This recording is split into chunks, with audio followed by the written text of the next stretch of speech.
Walnut Tran. Cat Tran.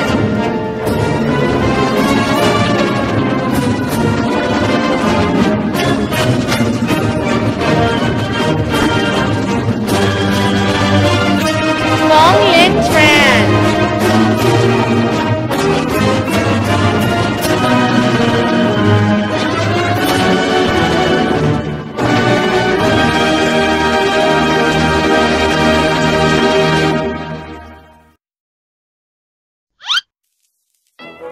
Xin chào mọi người, chào mừng mọi người đã quay lại với kênh YouTube của Nhật Phương. Hơn một tháng vừa rồi, Phương không có ra video mới bởi vì để tập trung hoàn thành các lớp học chuyên ngành cuối cùng. Mặc dù phải học và thức đêm rất nhiều, đạt được thành công như ngày hôm nay, Phương cũng khá là tự hào.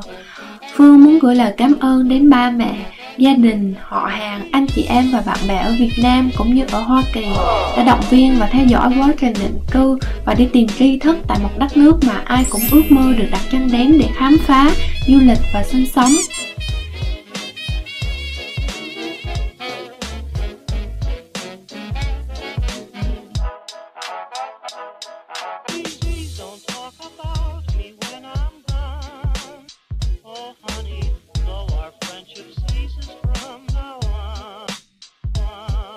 Nếu chỉ nói một lần cảm ơn, Phương nghĩ không bao giờ là đủ, bởi vì tình yêu và lòng biết ơn trong Phương luôn có rất là nhiều.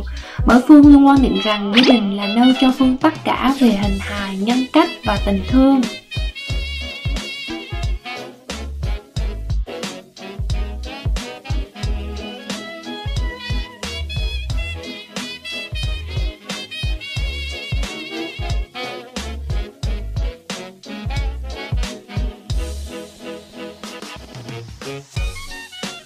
Nếu mọi người cũng có một gia đình hạnh phúc với cha mẹ, anh chị, tức là mọi người đang sống trong sự giàu có lớn nhất của cuộc đời. Năm tháng chính là câu trả lời tốt nhất cho những hy sinh thầm lặng mà ba mẹ của Phương đã dành cho mình. Phương không bao giờ oán trách ba mẹ không thể mang đến cho mình những thứ cao sang, bởi vì chỉ cần Phương thử nhìn lại những cố gắng và công sức mà ba mẹ đã bỏ ra, chỉ mong cho Phương và các em có được một cuộc sống tốt nhất.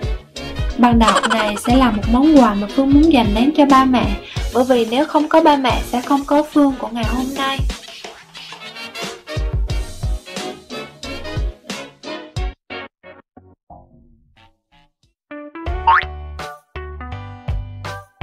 Nếu như đây là lần đầu tiên mọi người đến với kênh YouTube này thì Phương là sinh viên chuyên ngành kỹ sư hóa chất của trường đại học Los Angeles của bang California, Hoa Kỳ, hay được gọi tắt là UCLA. UCLA nằm trong top 10 các trường đại học của thế giới và top 1 trường đại học công lập của Hoa Kỳ.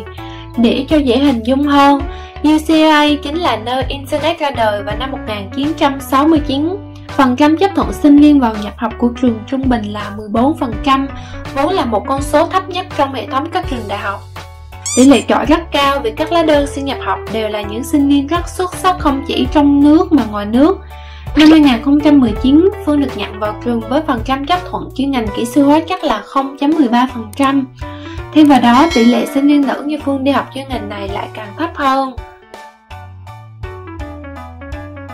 Và dành cho những ai quan tâm đến ngôi trường này thì UCLA rất mạnh về ngành kỹ sư và y tế. Về chuyên ngành liên quan đến máy tính thì UCLA cũng rất chuyên môn về phần cứng là hardware cũng như về mạng networking. Học phí cho dân địa phương và thường trú dân như Phương thì sẽ là dao động từ 13 đến 15 ngàn đô một năm, trong khi các sinh viên từ các bang khác hoặc du học sinh sẽ dao động từ 40 đến 50 ngàn đô một năm, bao gồm ăn uống và chi phí sinh hoạt.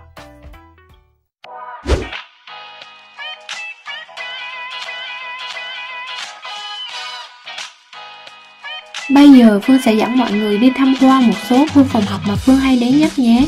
Building này thì Phương hay vào ngồi học bài trong hành lang những hôm chờ đến giờ đi học các lớp khác hoặc là đi hỏi bài giáo viên.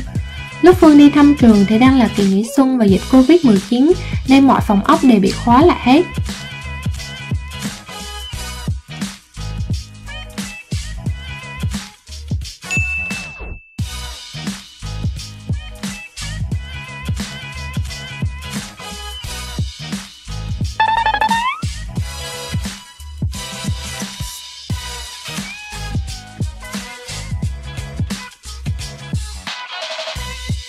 đây là khu phòng học Phương đến nhiều nhất trong suốt thời gian Phương đi học trên trường.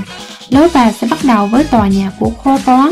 Tòa nhà này có nối thông với một tòa nhà khác nữa, đó là Boulter Hall, là nơi phát minh ra Internet, và văn phòng khoa của Phương cũng nằm trong đó luôn. Có một sự thật là cách thiết kế phòng ốc ở UCLA giống như là một mê cung trên mặt đất và cả dưới lòng đất nữa, cộng thêm lối xây dựng trên đầu núi, nên nếu như mọi người không thuộc bản đồ thì sẽ rất dễ bị lạc nha.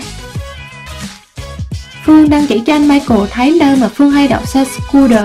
Phương lúc nào cũng chọn khóa xe mình vào cái cây trụ ở ngoài cùng hết đó mọi người.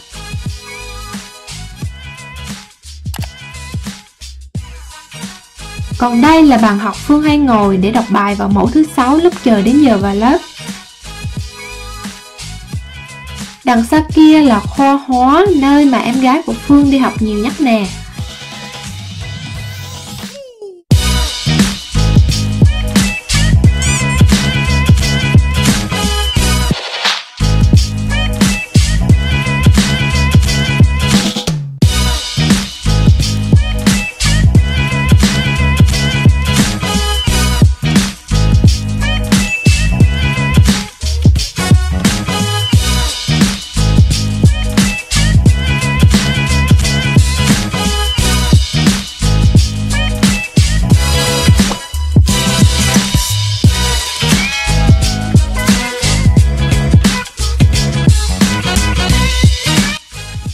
Đây là một đường đi đến một lớp khác của Phương.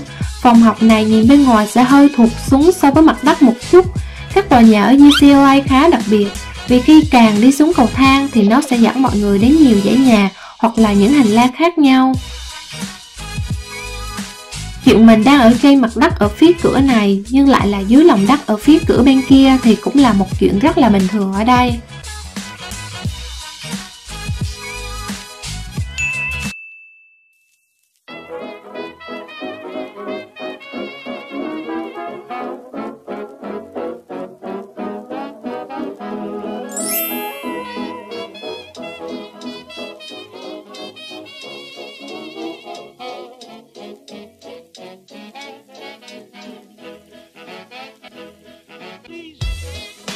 Còn đây là tòa nhà Rose Hall, đối diện với thư viện Powell nằm trong khuôn viên chính, với tuổi đời hơn 100 năm.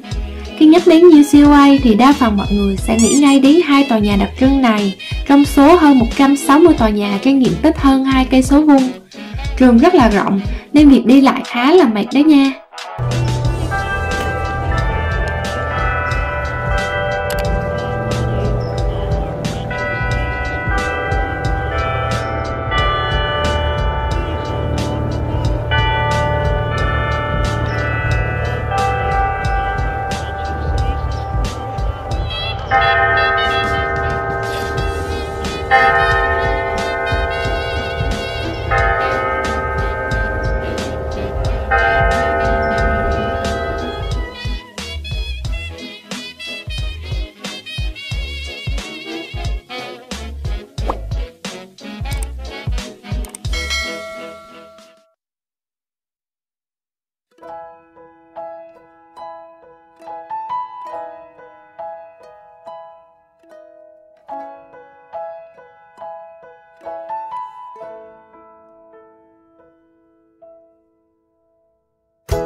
Cảm ơn trường UCLA đã để lại một khoảng thời gian ý nghĩa trong cuộc đời Phương. Đây là ngôi trường đã chứng kiến những giọt nước mắt, những đêm dài không ngủ, những niềm vui và cả những sự tiếc nuối. Hơn bao giờ hết, Phương xin được giữ mọi kỷ niệm này vào tim. Tạm biệt UCLA, tạm biệt những ngày tháng mà tôi mãi mãi không bao giờ quên được. Congratulations. Today is your day. It's a day of joy and celebration, of reflection and aspiration, of powerful endings and wondrous new beginnings. It's a day that brings with it relief, excitement, apprehension, and above all, I hope a very deep sense of accomplishment. For today, after many late nights and early mornings, you can proudly call yourselves graduates of UCLA, the nation's #1 public university. Will go out and accomplish. For you are the class of transformation. You are the class of justice, and you are the class of hope. You are the UCLA class of 2021. Congratulations and go Bruins!